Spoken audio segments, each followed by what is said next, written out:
देख रहे हैं विकासनामा न्यूज, आपके साथ मैं हूं राशि। आइए खबरों की शुरुआत करेंगे। ग्वालियर अंचल के दौर पर पहुंचे मध्य प्रदेश के डिप्टी सीएम और लोक स्वास्थ्य और चिकित्सा शिक्षा मंत्री राजेंद्र शुक्ल गजराजा मेडिकल कॉलेज की साधारण सभा की बैठक में शामिल हुए, जहां उन्होंने जीआरएमसी समूह के जयरोग अस्पताल कार्डियो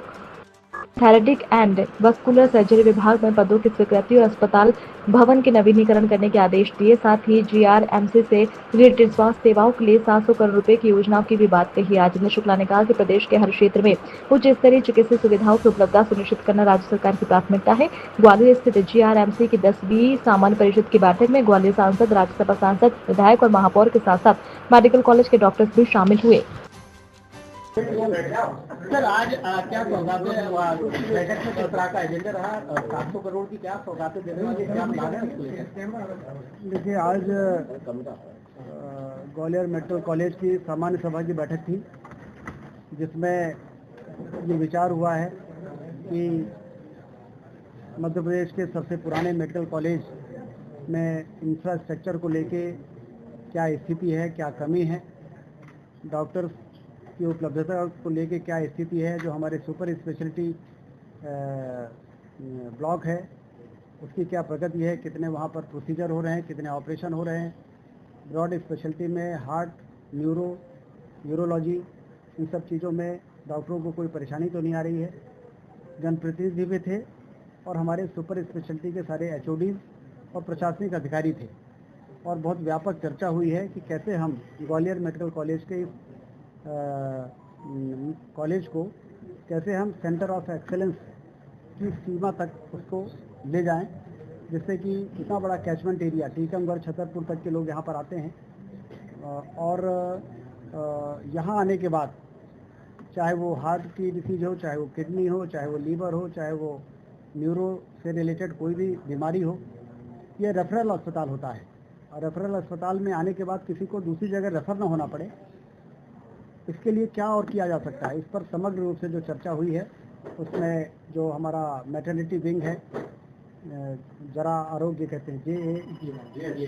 हाँ, वो बहुत जर्जर है, बिल्डिंग बहुत जर्जर है। ऐसे ही न्यूरो से रिलेटेड यहाँ पर सुपर स्पेशलिटी तो बहुत पुराना है, लेकिन उसकी बिल्डिंग भी जर्जर है। सीवरेज सिस्टम को लेके भी यहाँ पर अच्छी व्यवस्था नहीं है। हॉस्टल्स, डॉक्टर्स का आवास, इन सब चीज़ों को लेके हमने कहा है कि इसका डिटेल प्रोजेक्ट रिपोर्ट बनाएं, जिससे कि इसको इस स्तर का इंफ्रास्ट्रक्चर हम बना सकें कि जिससे डॉक्टरों को यहाँ पे काम करने में भी सुविधा रहे, मरीज भी आए तो इमरजेंसी मेडिसिन, ट्रॉमा, इस प्रकार के भवन रहें कि वहाँ पर पहुँचने के बाद उनको इधर उधर भटकना ना पड़े, और जिसको जहाँ पर जांच के लिए या इलाज के लिए या भर्ती के लिए जाना पड़े, आसानी से वो जा सके। तो सभी जनप्रतिनिधियों ने, प्रद्युमन जी जो माननीय मंत्री हैं, और हमारे नारायण सिंह कुशवाहा जी जो मंत्री हैं, और हमारे सांसद भारत सिंह जी, और जिलाध्यक्ष जी भी थे, महापौर, सारे विधायक, कमिश्नर, कलेक्टर, सभी लोगों ने समग्र रूप से बड़ी खुली चर्चा की है। और उस खुली चर्चा के बाद हम लोग इस निष्कर्ष पे पहुँचे हैं कि इसमें इंफ्रास्ट्रक्चर में जो काम करना उसकी एस्टिमेट बना के डीपीआर बनाया जाए, और डॉक्टरों से संबंधित जो परेशानी है उसके जो एग्जीक्यूटिव कमेटी के चेयरमैन हैं नीरज सिंह, जो आईएएस ऑफिसर हैं, उनको भी मैं लेके आया था, उन्होंने उन सारी बातों को नोट किया है। इसका समाधान करेंगे, और हमारी कोशिश है कि भोपाल, इंदौर, जबलपुर, ग्वालियर और रीवा ये एक ऐसे सेंटर बन के डेवलप हों कि उस संभाग के लोग जब इस सेंटर पे आ जाएं तो उनको फिर नागपुर, दिल्ली और मुंबई इलाज के लिए जाना ना पड़े। तो कितने करोड़ का प्रोजेक्ट है जो लेके आने वाले हैं, कहाँ जा रहा है? देखिए, अभी तो इसका पूरा एस्टिमेशन होगा, तो अभी तो सिर्फ कंपोनेंट डिसाइड हुए हैं। किस तरह का प्रोजेक्ट? नहीं, अभी तो कंपोनेंट डिसाइड हुए हैं कि ये 10 प्रकार के काम करने की ज़रूरत है, जिससे कि जब इस कैंपस में लोग पहुँचे हैं तो उनको लगे कि ये तो पूरा कायाकल्प हो गया है, ये तो बिल्कुल नया बन गया है। ये बड़ा गौरवशाली मेडिकल कॉलेज और अस्पताल रहा है, और लंबे समय से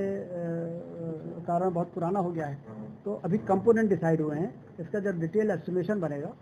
तो उसके बाद उसकी मंजूरी की प्रक्रिया आगे बढ़ाएंगे। कई अस्पताल ऐसे होते हैं जिनको खोल दिया जाता है, स्वास्थ्य उनको बंद कर देते हैं प्राइवेट अस्पताल, फिर दूसरे नाम से खोल लेते हैं, ठेकेदार उनको चला रहे हैं, एम्बुलेंस चालक उनसे तो रहता है, लेकिन कहीं न कहीं मरीजों पर दिक्कत आती है। बाद में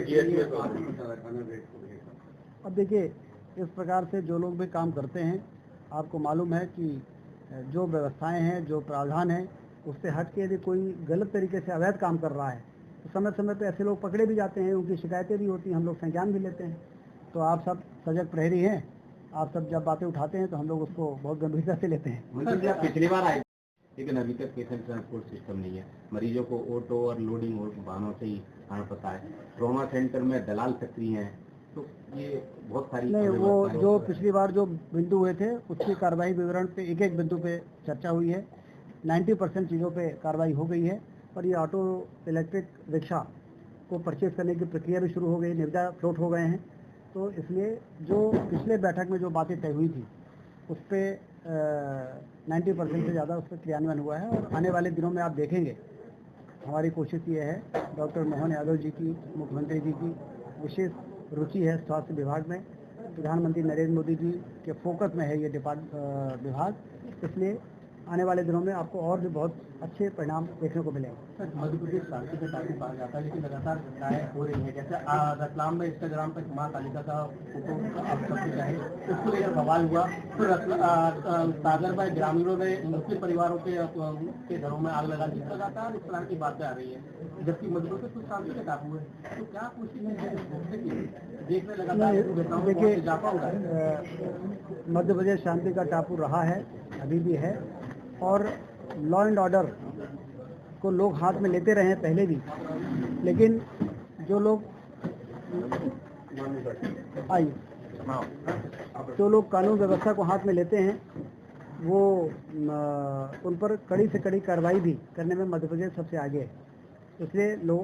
कानून को तोड़ने वाले लोगों के अंदर ये डर है, क्योंकि उनको न तो कोई पॉलिटिकल संरक्षण है।